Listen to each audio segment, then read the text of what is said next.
Donc nous nous trouvons ici au domaine Févelay en Côte-Chaunaise, à Mercurey, dans une cuverie qui a été entièrement rénovée ces 2 dernières années. Le projet était évidemment d'utiliser l'ensemble des techniques œnologiques disponibles actuellement, notamment la thermorégulation, l'utilisation de l'inox, tout en conservant l'unité du bâti qui était parfaitement inscrit dans le paysage de la Côte-Chaunaise.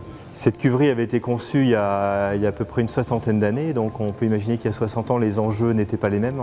Aujourd'hui, les objectifs qualitatifs de la Bourgogne sont bien différents, donc il a fallu investir dans de nouvelles cuves qui aujourd'hui peuvent parfaitement répondre aux contraintes, notamment du réchauffement climatique. Donc l'idée, c'était un mélange de tradition et de modernité. Et aujourd'hui, je dirais que cette cuverie a été conçue pour pouvoir répondre aux ambitions qualitatives du domaine Févelay pour ces 30 prochaines années.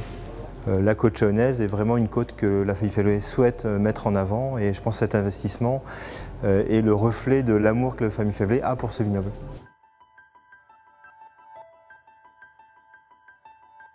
Donc environ 15 jours avant les vendanges, on fait des prélèvements sur chacune de nos parcelles. Avec ces grappes de raisin, je les presse et je vais avoir l'indice de maturité.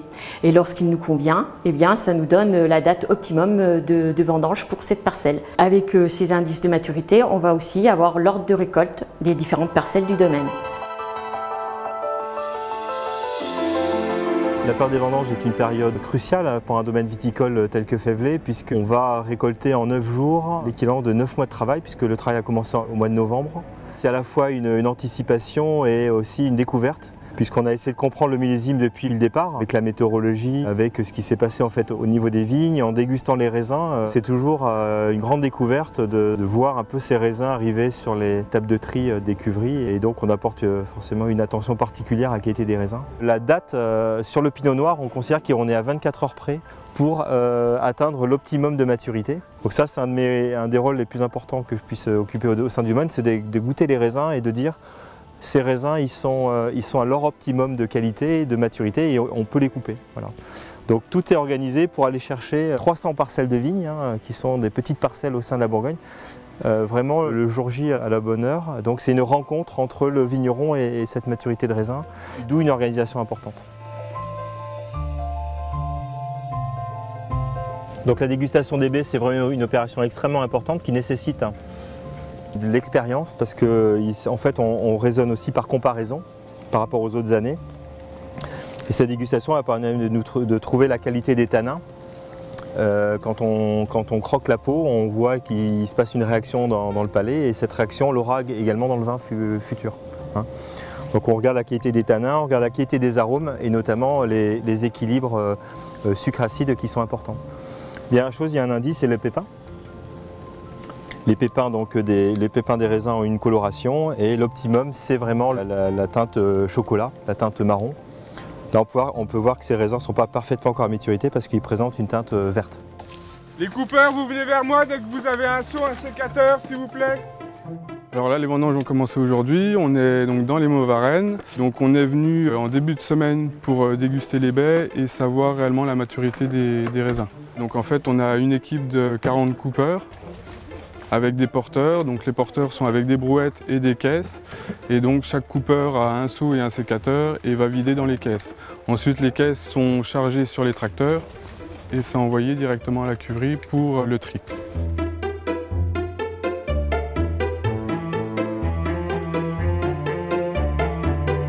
C'est la 35e année au domaine Févelay, mes vendanges. J'ai connu au domaine Févelay le grand-père, le père et le petit-fils. Les vendanges, ça se passe bien, ça s'est tout le temps bien passé. On fait attention pour ramener le raisin comme il faut à la cuverie. Les vendanges, c'est tout le travail qu'on a fait pour toute l'année. Je veux dire, c'est sacré, la récolte, c'est un joli métier, mais il y a des inconvénients. Il faut se lever de bonne heure, affronter le froid, la neige, la pluie, le vent. Oui, c'est un métier très dur, il faut être costaud. Mais bon, c'est un joli métier. Il faut être passionné, quoi. Je veux dire, de son métier. Oui, c'est presque de l'or. Nous sommes ici dans la cuverie de vinification des rouges du domaine Févelet à Mercurey. C'est ici que va démarrer l'étape importante de la vinification et on va commencer par le tri de la vendange qui va être trié manuellement. La vendange va être égrappée ou non. Là, c'est vraiment la qualité du millésime qui va nous pousser à faire de la vinification en vendange entière ou pas. Une fois les raisins mis en cuve, on va passer par une étape de macération préfermentaire à froid où les raisins vont rester en cuve à une température de 10 degrés pendant 4 à 5 jours. Où là, on va aller essayer de chercher le côté fruité du raisin. Il y aura toujours une étape d'extraction avec du pigeage, mais très léger.